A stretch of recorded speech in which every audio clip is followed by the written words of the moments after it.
കുപ്പണ പോങ്ങുംതാഴം കായൽവാരത്ത് ആളൊഴിഞ്ഞ വീടിന്റെ സെപ്റ്റി ടാങ്കിൽ വീട്ടമ്മയുടെ ശരീരാവശിഷ്ടങ്ങൾ കണ്ടെത്തിയ കേസിൽ കൂട്ടുപ്രതിയെന്ന് സംശയിക്കുന്ന യുവാവിനെ പോലീസ് അറസ്റ്റ് ചെയ്തു.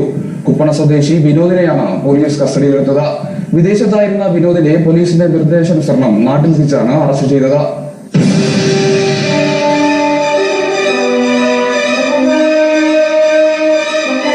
അഞ്ചാലുംമുട സി രൂപേഷ് രാജിന് ലഭിച്ച ഊമകത്തിന്റെ അടിസ്ഥാനത്തിലായിരുന്നു മൃതദേഹാവശിഷ്ടങ്ങൾ സേഫ്റ്റി ടാങ്കിൽ നിന്നും കണ്ടെത്തിയത്. തുടർന്ന് വെസ്റ്റ് CI സുരേഷ് കുമാറിന്റെ നേതൃത്വത്തിൽ നടത്തിയ അന്വേഷണത്തിലാണ് ഒന്നാം പ്രതിയായ കുപ്പണ സ്വദേശി രാജേഷിനെ കണ്ണൂരിൽ നിന്നും പിടികൂടിയത്. രാജേഷ് നൽകിയ മൊഴിയുടെ അടിസ്ഥാനത്തിലാണ് പ്രദേശവാസിയായ വിനോദ് സംഭവത്തിൽ ഉൾപ്പെട്ടിട്ടുണ്ടെന്ന് അറിയാൻ കഴിഞ്ഞത്. വിനോദിനെ സംഭവ സ്ഥലത്ത് കൊണ്ടുവന്ന് തെളിവെടുപ്പ് നടത്തി.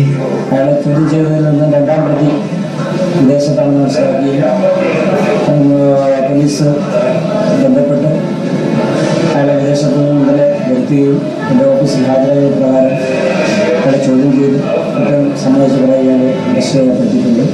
ഇന്നേ ദിവസം കൃത്യസ്ഥലത്ത് കൊണ്ടുപോയി സ്ഥലം കാണിച്ച് തിരിച്ചറിയുകയും ചെയ്തു. അയാളെ ഇന്ന് മറ്റു പരിശോധനകൾക്ക് ശേഷം